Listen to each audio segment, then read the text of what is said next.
Assalamualaikum warahmatullahi wabarakatuh. Jumpa lagi bersama saya Adi di channel Ngulik Sejarah. Dan pada video kali ini saya akan kembali lagi nih membacakan suatu kisah misteri ya teman-teman. Kali ini berjudul tentang sebuah para pekerja malam. Cerita kali ini ditulis oleh MC Dik Tanya Demit. Nantinya kalian juga bisa mengunjungi thread beliau secara langsung ya teman-teman. Yuk daripada kita lama-lama, daripada kita penasaran bagaimana kisahnya, mari kita langsung saja menuju ke ceritanya. Perhatikan baik-baik karena ceritanya akan segera saya mulai. Dan oh ya, untuk kalian yang belum subscribe dulu channel ini dan nyalakan tombol lonceng notifikasinya agar kalian tidak ketinggalan video terbaru selanjutnya dari channel ini. Yuk kita mulai ceritanya.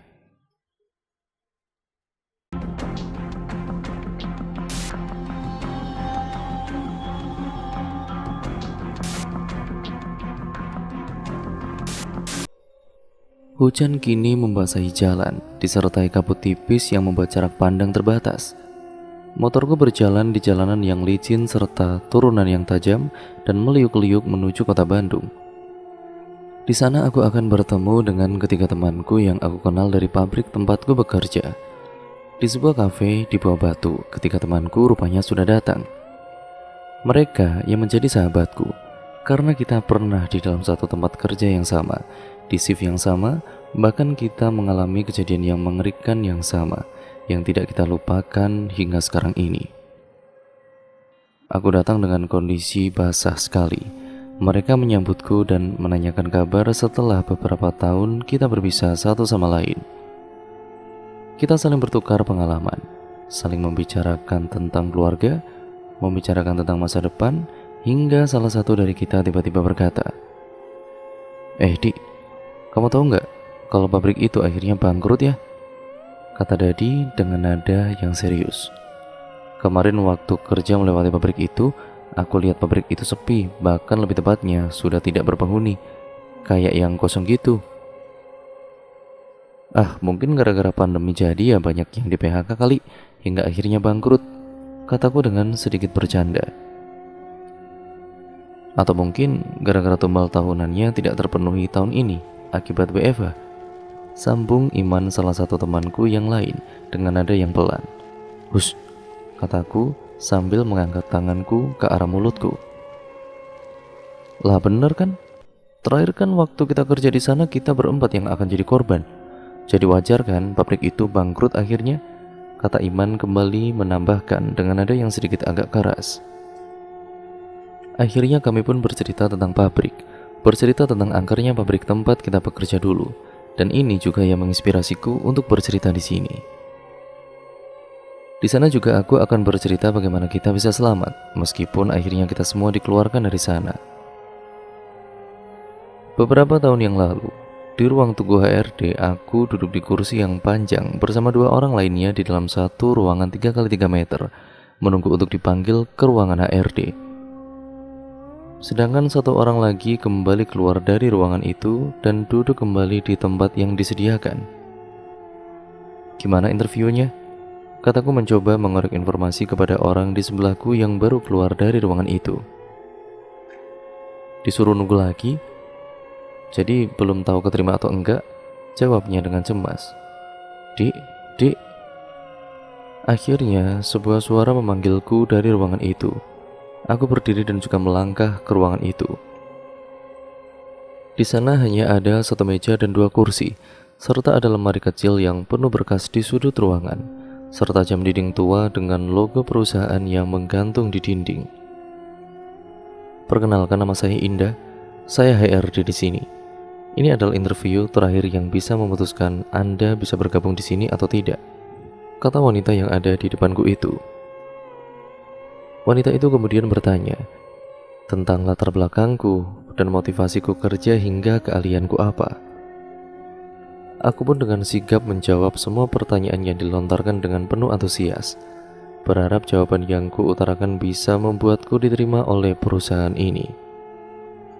Menarik Pak. Namun apabila diterima, apakah Bapak sanggup untuk kerja di shift malam? Tanyanya padaku. Sanggup Bu, jawabku dengan tegas. Wanita itu kemudian menulis beberapa catatan dalam CV yang kuberikan kepadanya. Kemudian dia memintaku untuk menunggu kembali di ruang tunggu. Aku pun kemudian mengangguk dan kembali keluar ke ruang tunggu bersama yang lainnya. Interview pun selesai. Kita yang sedang menunggu di ruangan akhirnya dipanggil kembali untuk masuk. Di sana, Indah selaku ARD langsung menyodorkan kertas yang harus kita tanda tangani. Selamat ya, kalian dinyatakan lulus dan bisa mulai bekerja setelah kalian menandatangani surat kontrak ini.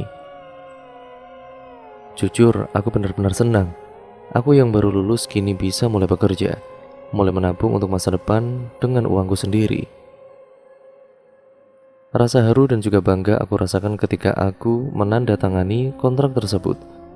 Begitupun dengan ketiga orang yang ada di sebelahku pada saat itu.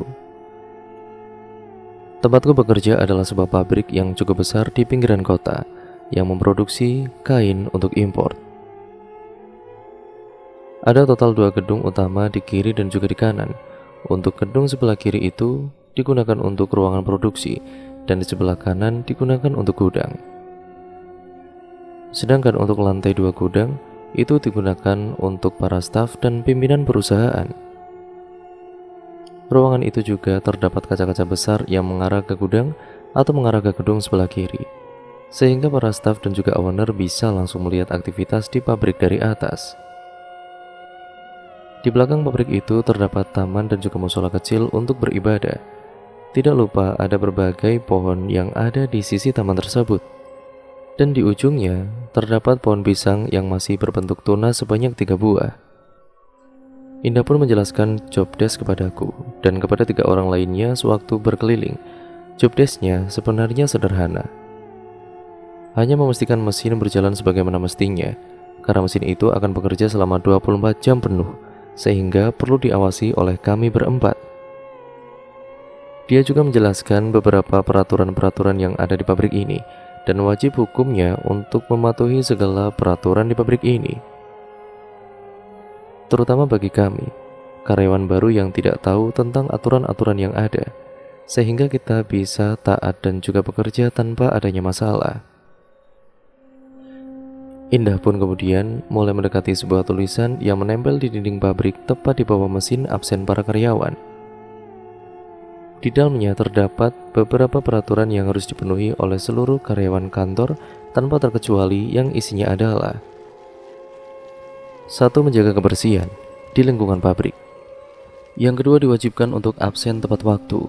Yang ketiga, apabila ada karyawan yang hendak lembur, maka harus melaporkannya ke ruangan staf di lantai 2.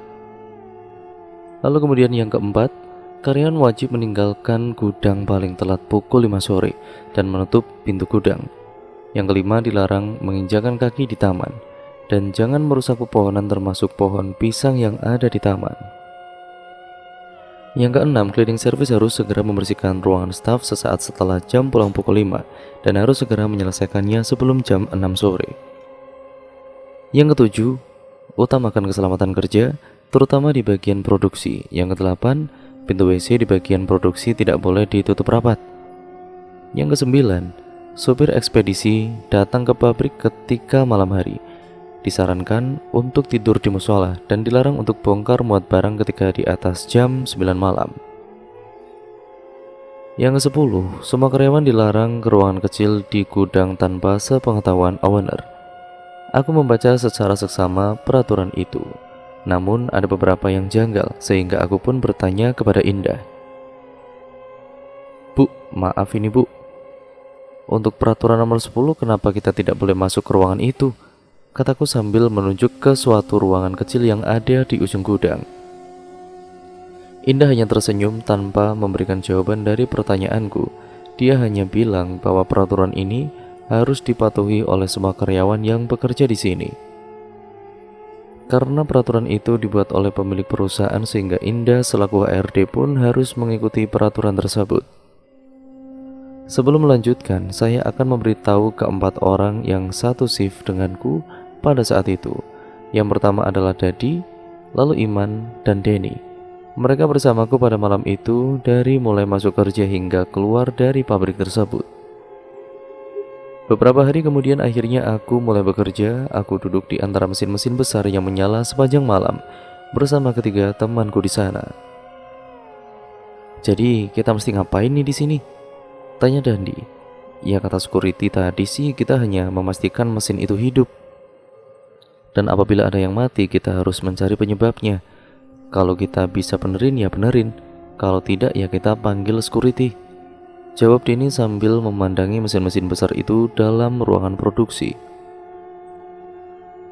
Karena bosan, aku dan juga Iman memutuskan untuk berkeliling, mengecek semua mesin ini sembari mencari udara segar. Aku mengobrol dengan Iman sebagai menghilangkan rasa ngantuk yang mulai menyerangku. Dan di obrolan itu, aku merasa banyak hal-hal yang janggal tentang pabrik ini. Dimulai dari perbedaan shift, dari shift pagi dan shift malam yang harus ada jeda waktu beberapa jam. Shift pagi bekerja dari jam 8 pagi hingga jam 5 sore, lalu kosong dan dilanjut dengan shift malam jam 8 hingga jam 5 subuh. Lalu kejanggalan lainnya adalah aku dan juga 3 temanku ini hanya kerja di shift malam terus-menerus tanpa ada pengganti shiftnya. Ya mungkin karena kerjaannya cuma kayak gini, makanya gak butuh banyak orang, jawab Iman ketika aku bertanya kepadanya pada saat itu. Aku berkeliling bersama Iman, bahkan aku keluar melewati pintu samping di antara gedung produksi dan gudang. Di sana, Iman yang sedang mengobrol denganku seperti terus memperhatikan ruangan kecil yang ada di ujung gudang. Jam 1 malam rasa kantuk semakin kuat. Akhirnya, kita memutuskan untuk tidur secara bergantian. Denny dan juga Dadi beristirahat terlebih dahulu. Mereka berdua mengambil beberapa dus dan juga menumpuknya menjadi sebuah kasur. Tidak lama kemudian mereka pun beristirahat di sana, sedangkan aku dan juga Iman berjaga. Suasana malam ketika berdua tiba-tiba berbeda. Seperti ada hawa dingin lain disertai sesuatu yang sedang mengawasi kita berdua di balik mesin-mesin yang menyala tanpa henti di sana. Aku mengajak Iman untuk berkeliling kembali karena jujur mataku juga ngantuk, dan apabila aku diam diri di sana, aku akan ketiduran. Iman pun setuju. Dia juga merasa mengantuk apabila hanya duduk dan juga diam di sana. Entah mengapa suasana kini mendadak berubah. Pabrik terasa lebih hening meskipun suara berisik dari mesin-mesin itu masih terdengar dengan jelas. Apalagi dan ya entah mengapa, aku mendengar dengan samar-samar di gudang banyak sekali langkah kaki yang berjalan di sana. Gudang itu gelap gulita. Seharusnya tidak ada aktivitas di sana di jam segini. Bahkan supir ekspedisi pun dilarang untuk bongkar muat barang ketika malam.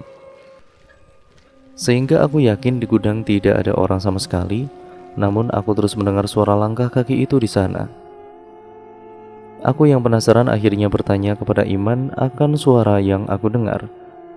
Namun seketika Iman ini menjawab dengan pelan kepadaku.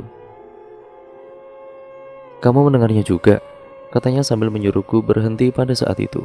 Dia tiba-tiba mendekat lalu dia bertanya kepadaku. "Kamu mau ikut atau nunggu di sini?" kata Iman dengan nada yang pelan. "Hah, maksudnya?" Aku tiba-tiba bingung atas apa yang dia katakan. "Aku akan mengeceknya. Kalau kamu mau ikut ya silakan." Aku hanya bisa mengangguk, dan Iman pun tersenyum setelah mendapatkan jawabanku. Tidak lama akhirnya Iman mengajakku berjalan keluar gedung produksi dan berjalan mengelilingi gudang yang ada di sebelahnya, meninggalkan Dadi dan juga Denny yang masih tertidur pulas. Aku yang melihat gudang yang berlantai 2 dengan kantor staf yang ada di lantai 2 itu sangatlah berbeda dengan produksi yang ada di sebelahnya. Gelap mencekam, seperti terlihat penuh sesak di dalam kegelapan dan membuat bulu kutuku merinding. Aku merasa keheningan yang luar biasa. Suara-suara yang aku dengar pun mendadak hilang dengan sendirinya ketika kami sampai di sana. Ketika Iman memandangi gudang itu cukup lama, dia tiba-tiba tersenyum dan mengajakku untuk kembali. "Sepertinya ada yang ingin kenalan," kata Iman sambil sesekali tertawa karena melihatku yang sedang ketakutan. Namun ketika dia berbicara seperti itu, tiba-tiba brak! Sebuah suara yang sangat keras terdengar dengan jelas, suara dari ruangan kecil di ujung gudang.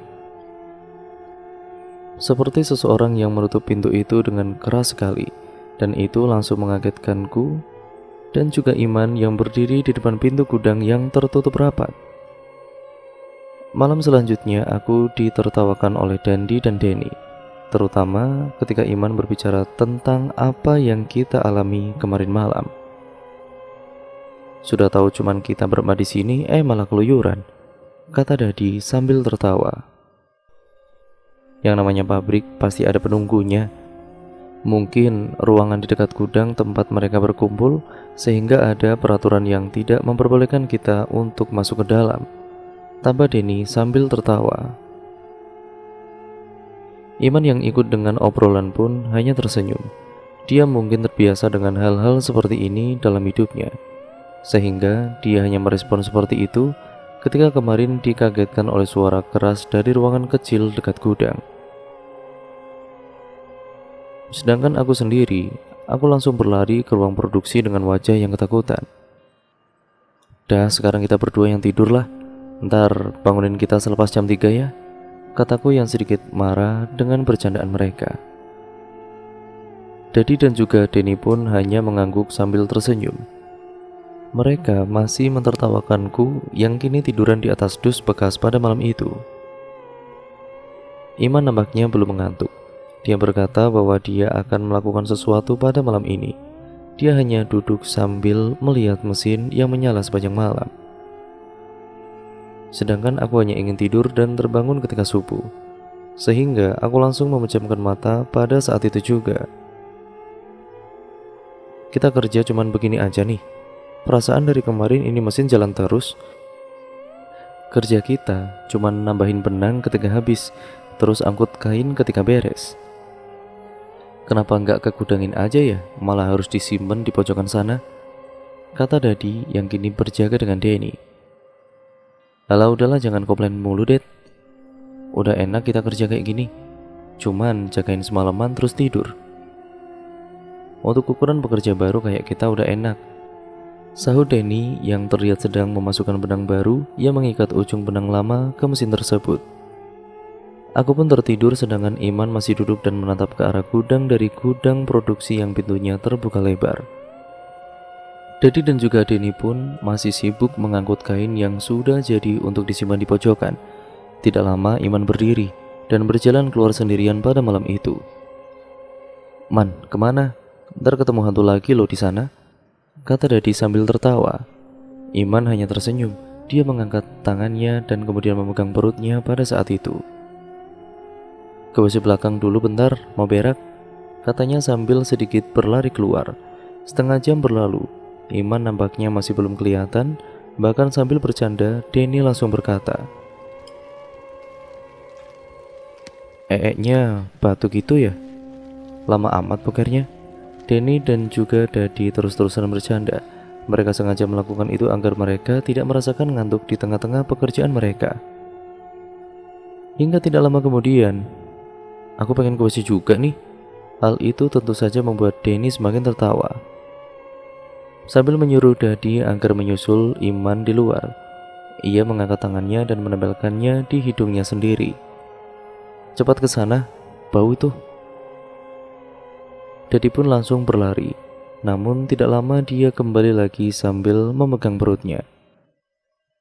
"Den, antarlah. Ah, gelap di luar ternyata."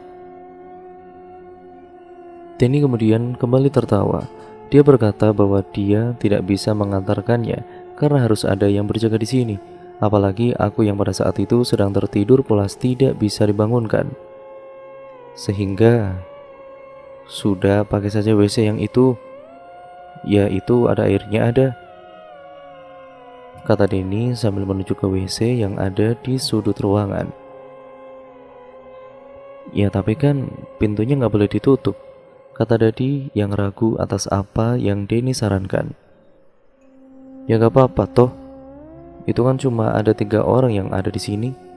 Paling juga hantu kalau ada yang muncul selain kita bertiga," kata Denny sambil sedikit bercanda. Kondisi WC itu sangatlah memprihatinkan, seperti tidak terurus. Coretan di tembok bersamaan dengan lumut hijau terlihat di beberapa titik. Lampu WC tidak menyala, juga bak penampungan air yang kotor, juga sarang laba-laba di atasnya, membuat Dadi berpikir 2 kali untuk ke sana. Awalnya Dadi takut, Namun karena perutnya semakin sakit, sehingga dia berlari ke arah WC tersebut dan meninggalkan Denny yang berdiri di dekat mesin. Dedi yang berada di dalam WC benar-benar risih. Bagaimana tidak, dia buang air besar dengan kondisi pintu yang terbuka. Namun, mau tidak mau dia harus melakukan hal itu.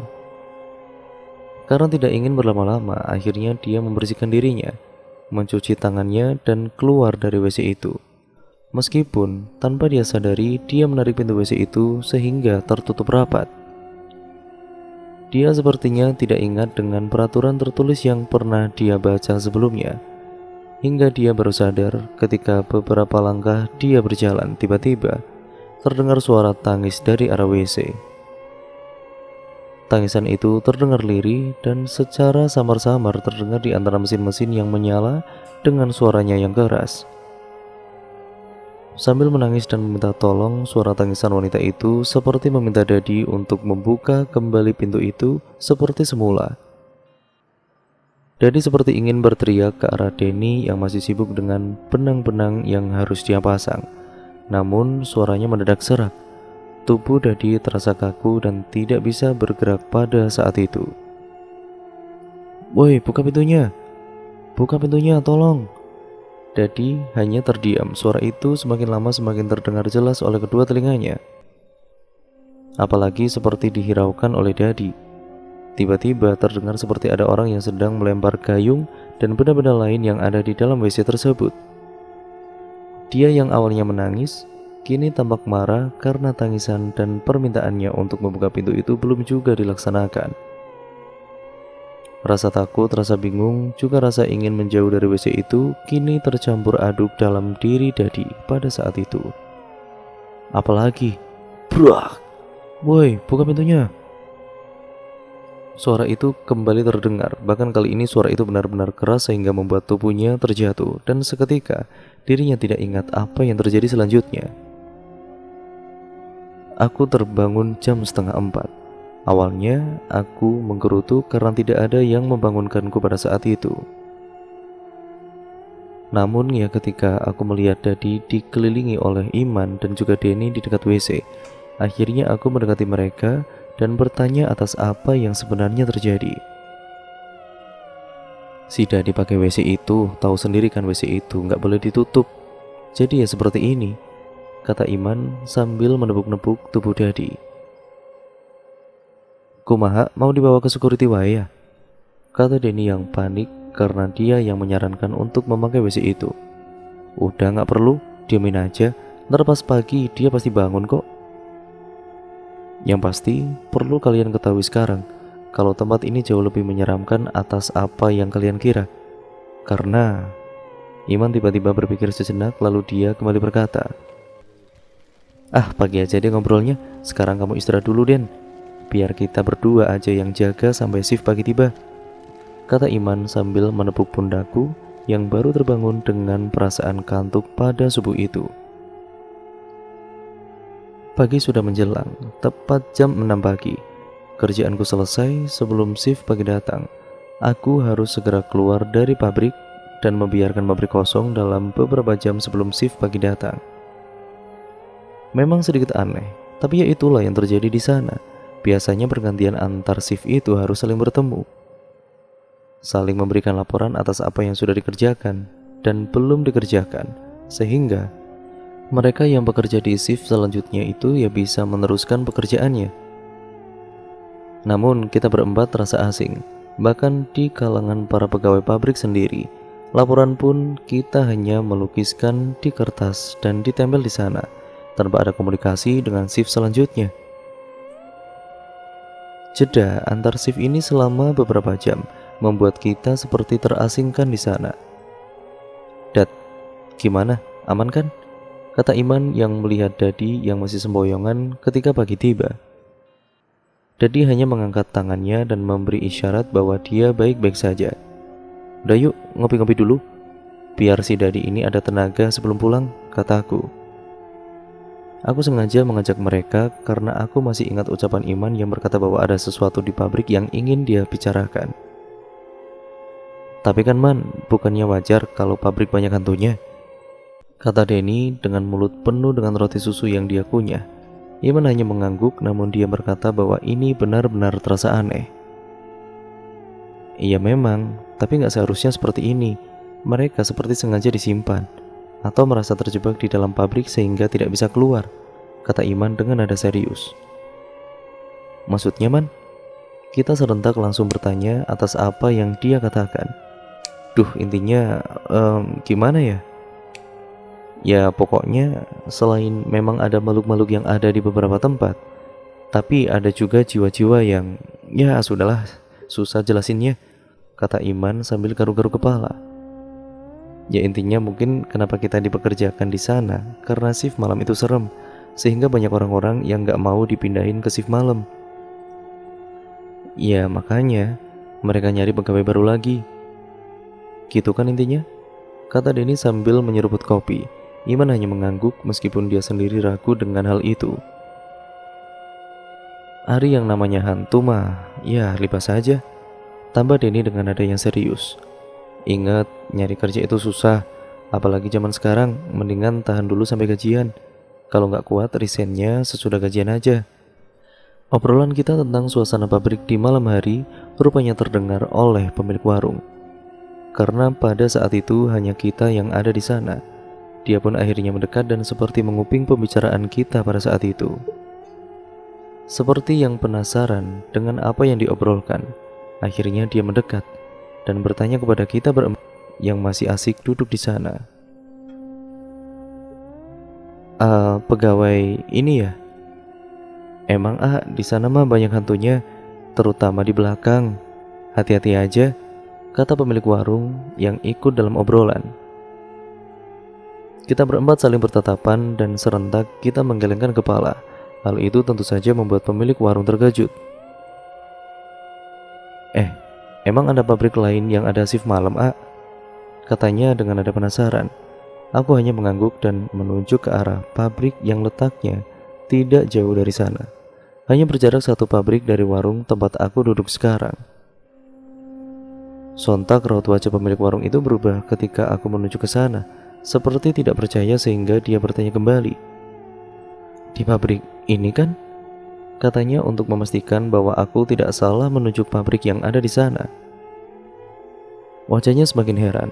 Bahkan dia memastikan bahwa apa yang aku tunjuk adalah pabrik yang dikatakan. Nah, di sana mah gak ada shift malam, Sudah lebih dari 3 tahun semenjak pabrik dipindah tangankan. Ada asa gak pernah ada shift malam. Apalagi gak mungkin shift malamnya hanya diisi oleh kalian berempat. Wong kalau bubaran sore bisa sampai puluhan pekerja yang pulang, Ucapan dari pemilik warung itu membuatku sedikit berpikir tentang pekerjaan ini. Aku yang pada saat itu masih berpikir positif, hanya bisa menghiraukan ucapan dari pemilik warung itu.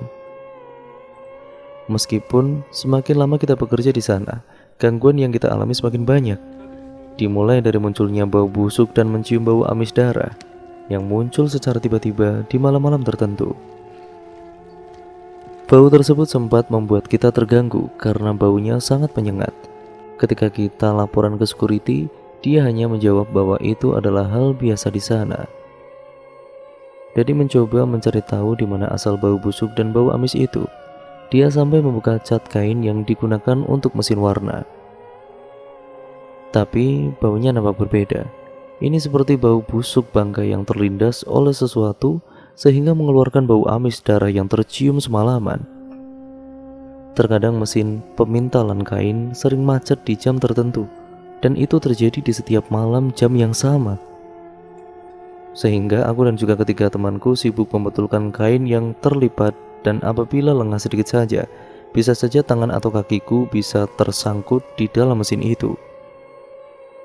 Lalu suara-suara gaduh yang kini lebih sering terdengar di gudang, suara orang yang berjalan, suara orang yang mengerang kesakitan, bahkan suara orang yang tertawa. Suara itu lama-kelamaan membuat kita menghiraukannya saking seringnya terdengar setiap malam. Meskipun brak, ketika kita menghiraukannya, pasti ada suara keras seperti benda yang dibanting dari ruangan kecil di dekat gudang. Lagi-lagi asal suaranya dari ruangan kecil itu. yang seringkali membuat suara-suara keras seperti ada seseorang yang marah di dalam sana. Belum lagi ketika ada supir ekspedisi yang datang ketika malam. Mereka lebih memilih untuk menunggu di luar daripada masuk dan tidur di musola belakang. Mereka juga seperti menghiraukan kita yang sedang bekerja di dalam. Bahkan security yang menjaga pos di gerbang jarang mengajak ngobrol dengan kita berempat. Terkadang mereka cuek dan seperti menganggap kita ini bukan bagian dari karyawan pabrik yang ada di sana. Apalagi ketika Iman bertanya tentang keanehan yang terjadi. Security hanya menjawab dengan sedikit ketus dan berkata, apabila mereka nggak sanggup atas apa yang terjadi di sana, dia akan memberitahu HRD agar segera dikeluarkan dan mencari pengganti untuk bekerja di malam hari. Banyak hal yang terjadi dan menghiasi malam yang kita kerjakan di dalam pabrik itu. Denny yang awalnya berani pun kini menjadi penakut karena pernah sekali ketika dia ingin ke WC belakang. Dia melihat sesuatu yang berdiri di depan tunas pohon pisang yang ditanam di belakang. 3 tunas pohon pisang yang belum tumbuh pun, namun sangat dilarang untuk disentuh, bahkan hal itu tertuang dalam peraturan perusahaan. Denny sempat melihat ada salah satu wanita yang sedang berdiri menghadap pohon pisang tersebut. Denny secara tidak sengaja melihat hal itu. Dan ketika dia melihatnya dengan seksama, tiba-tiba wanita itu melayang dan menembus tembok yang ada tidak jauh dari pohon pisang tersebut.